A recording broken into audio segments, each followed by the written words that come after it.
Hello hello, et ben c'est Gwen pour une petite vidéo sur la petite flamme. Vidéo que j'ai tournée 3 fois hier soir, qui a été impossible à charger. Je me suis dit bon, c'est peut-être, j'en étais pas vraiment satisfaite, donc je la refais.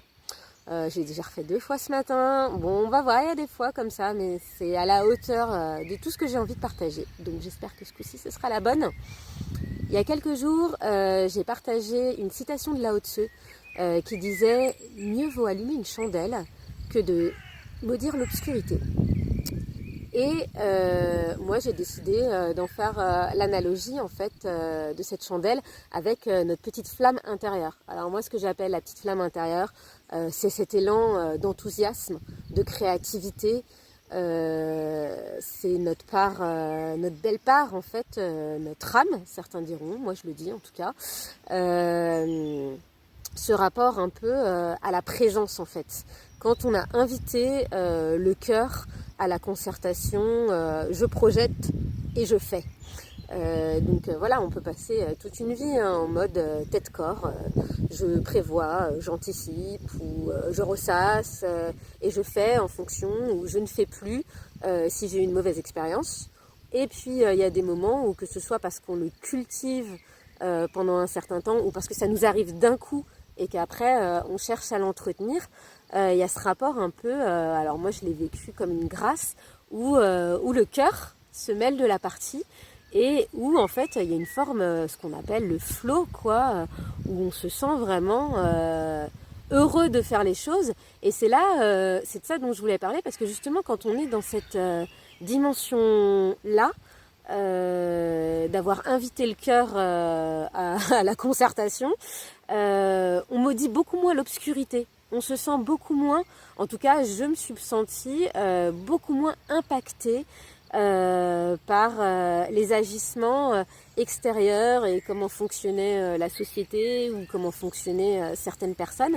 Et ça m'a permis de voir le monde à travers un prisme beaucoup plus doux en fait. Et voilà. Et puis il y a des moments aussi où parce qu'on vit des choses très difficiles, une maladie ou un deuil ou un burn-out, une rupture, enfin plein de choses, je ne vais pas toutes les citer. On a l'impression de perdre un peu cet élan-là, ou tout simplement aussi parce qu'on ne se sent pas à sa place dans une équipe ou dans un lieu. Enfin, ça peut être aussi tout à fait énergétique. Maintenant, je ne vais pas rentrer dans des choses de géobiologie, tout ça, vraiment. Enfin, il y a tout un tas de choses et elles existent et elles sont là. Maintenant, c'est vrai que moi, Fréquence Joie, l'idée, c'est de maintenir le cap de la légèreté et qu'est-ce qu'on peut faire par soi-même au quotidien.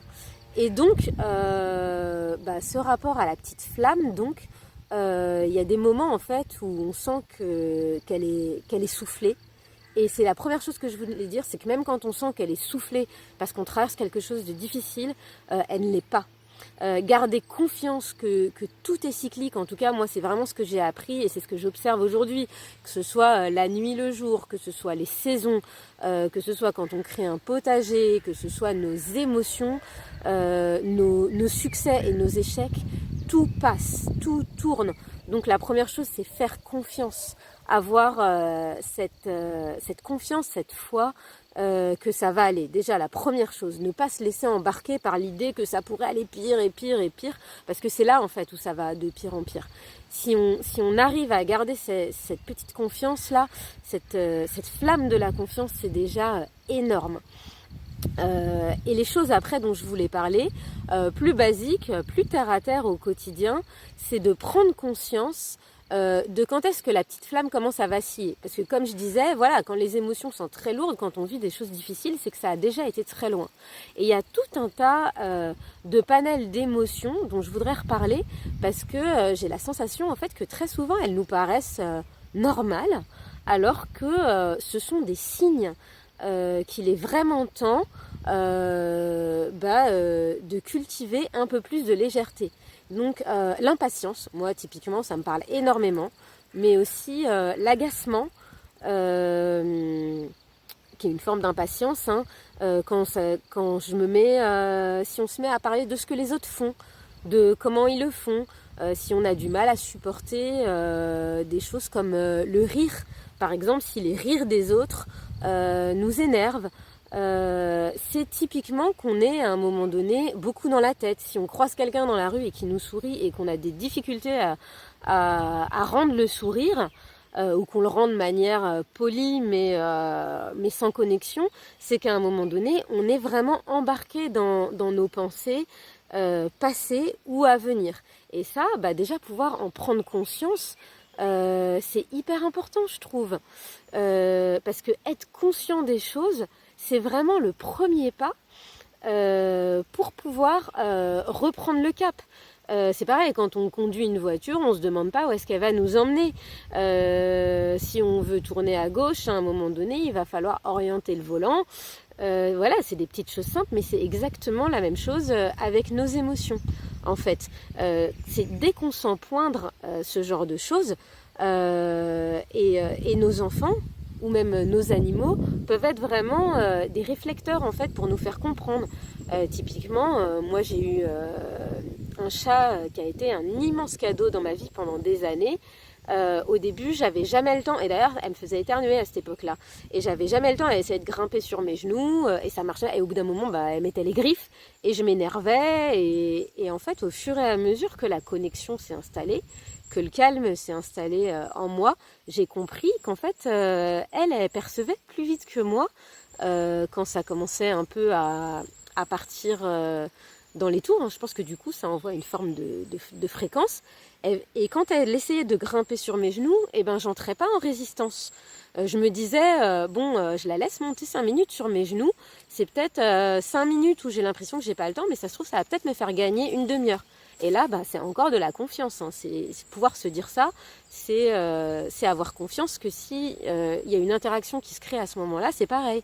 Ou que si, c'est pareil. Si je suis en voiture et qu'il y a quelqu'un qui est hyper lent devant moi, au lieu d'avoir envie de le doubler, de klaxonner, de à me dire, tiens, mais qu'est-ce que je suis en train d'éviter là-bas? Ou ça se trouve, il y aurait peut-être eu un accident. Enfin, cette foi envers les synchronicités, en fait, les bonnes, on les aime toujours bien quand elles sont enveloppées de papier cadeau, mais il y en a certaines, elles nous énervent, mais on ne sait pas ce que c'est en train de nous faire éviter non plus, et avoir confiance que même si on ne voit pas le sens y est. Donc du coup, ça permet quoi ça? Ça permet de souffler un coup, relâcher les agacements, et d'avoir conscience qu'on n'est pas, de toute façon, qu'on ne pourra pas tout gérer. Première chose. Deuxième chose dont je voulais parler vraiment, c'est ce rapport à la simplicité, les choses vraiment toutes petites. La joie, c'est vraiment quelque chose, ou le plaisir en tout cas, la petite flamme, l'élan d'enthousiasme, c'est quelque chose qu'ont très facilement les enfants. Donc se dire tout simplement que c'est quelque chose de très enfantin. Donc c'est pas quelque chose de dur à obtenir. Et là je m'adresse aux gens qui sont beaucoup dans le développement personnel ou dans des quêtes spirituelles ou ce genre de choses. Et ce qui est très bien, mais souvent on va avoir l'impression que ce sont la pratique de certaines disciplines qui vont pouvoir nous emmener. Or, moi, ce que j'ai vraiment compris de la vie, c'est que, et c'est là en fait où elle est égale, où elle est équitable, c'est que c'est dans les toutes petites choses auxquelles on a tous accès. Donc c'est forcément des choses gratuites et simples et non transformées. Donc on peut trouver dans la nature. Et c'est pour ça que je parle beaucoup du sourire intérieur dans Fréquence Joie. C'est pour ça que je parle beaucoup des fleurs. C'est pour ça que je parle beaucoup des animaux. C'est pour ça que je parle beaucoup de l'interaction, de rigoler. Enfin voilà, ce genre de choses. Donc les plus petits pas. Et souvent ce que je remarque, c'est que les gens ils veulent tout de suite pratiquer de la méditation, visualiser, plein de choses comme ça, ou être performant en sport, en yoga, des salutations du soleil, des machins. Et en fait, pourquoi pas? Et c'est génial. Et c'est un autre rapport qui est hyper agréable aussi d'en être capable, que je ne remets absolument pas en question. Mais là on passe dans quelque chose de l'ordre d'une discipline, et faut déjà aller bien. En tout cas c'est pas la première étape. C'est si on visualise par exemple un escalier, vouloir faire ça quand ça va pas, c'est comme si tu voulais faire un bond, que tu es à la 5e marche de ton escalier et que tu veux aller à la marche 15 par exemple. C'est hyper dur. Moi je suis désolée, quand je monte des escaliers je fais jamais ça, ou je vois rarement des gens faire ça, ou des yamakasi. En effet c'est une discipline. Mais ils font pas ça quand ils sont pas en forme et quand ils sont pas centrés, hein. Les gens qui font des choses vraiment, vraiment très pointues. Donc forcément, c'est gratuit, c'est simple, c'est enfantin. Donc ça, c'est vraiment quelque chose que je voulais dire et auquel on ne pense pas souvent. Maintenant, si j'essaye de ramener ça un peu, ça me fait penser à des petits posts que j'avais fait il y a un certain temps sur Fréquence Joie, sur le dragon intérieur. Quand notre dragon se réveille, typiquement, c'est que notre flamme elle est en train de vaciller. Quand on rentre dans ce rapport à l'exigence, et surtout dans l'exigence vers l'extérieur, l'exigence avec soi-même c'est déjà énorme, mais quand on commence à régenter, quand on commence à vouloir que les gens fassent d'une certaine manière, là il n'y a pas de doute, c'est qu'on est garé dans la tête. Et donc pouvoir s'en rendre compte et se dire, tiens, est-ce que je me laisse recevoir ? Est-ce que je me laisse recevoir un compliment ? Est-ce que si quelqu'un me propose son aide, est-ce que je vais l'accepter, mais l'accepter telle qu'elle est, l'aide ? Ou est-ce que je vais préférer le faire moi-même à la manière que j'aime ? Ou est-ce que je vais accepter l'aide, mais si la personne veut bien la faire comme j'aime ? Et ça, voilà, c'est des petites choses, quand on en prend conscience, on souffle. Il y a peut-être des choses qu'on peut partager. Est-ce que peut-être si c'est pas fait comme j'aime, est-ce que si au moins ça m'enlève un poids, est-ce que c'est pas déjà ça ?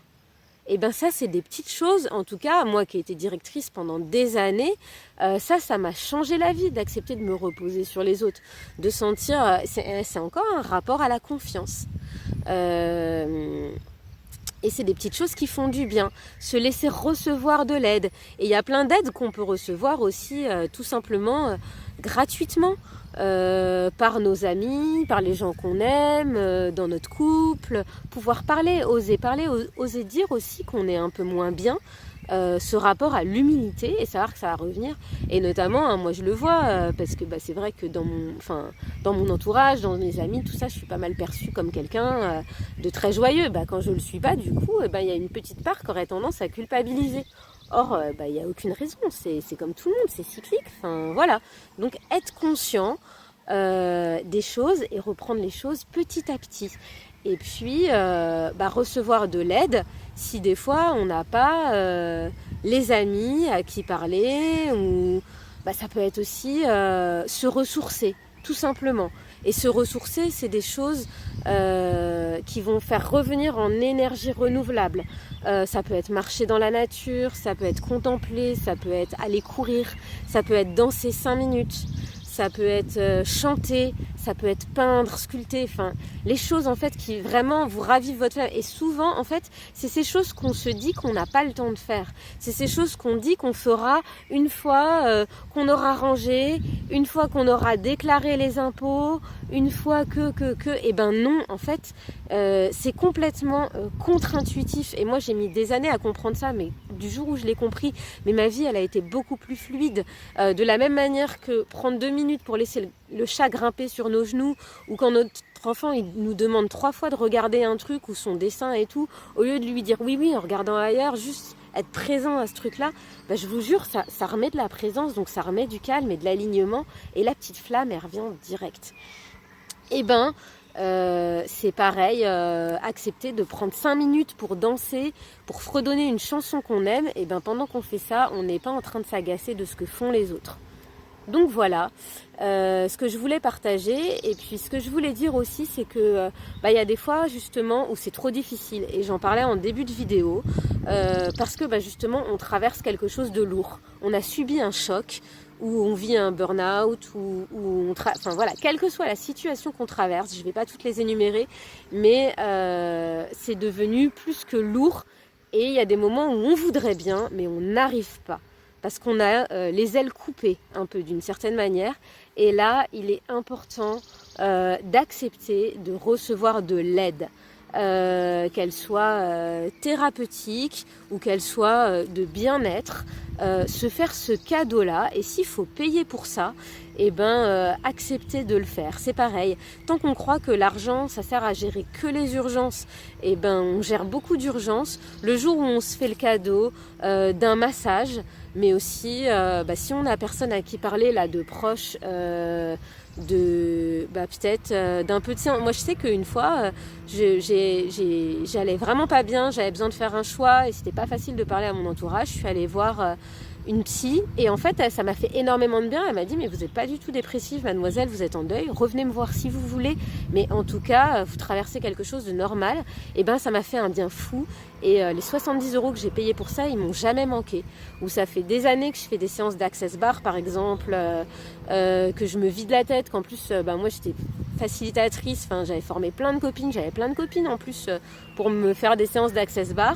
Et ben quand j'ai déménagé, quand je suis arrivée, que j'ai pas pu, et je me suis payé une séance d'Access Bar, et ça m'a fait rencontrer quelqu'un d'extraordinaire en plus, et ça m'a fait du bien, et j'ai pas rechigné à payer pour ça. Et se dire à un moment donné, se laisser recevoir de l'aide, quelle qu'elle soit, et des outils, il y en a plein. Alors moi c'est vrai que j'utilise, comme je disais, l'Access Bar, les veaux pédagogiques pour les émotions, quand je sens que les émotions c'est trop lourd, j'utilise les fleurs de Bach. Mais il y a plein de gens qui utilisent plein de choses. Moi j'ai jamais utilisé, mais il y a l'EMDR, il y a la PNL, plein de choses différentes. Mais ce rapport de se dire...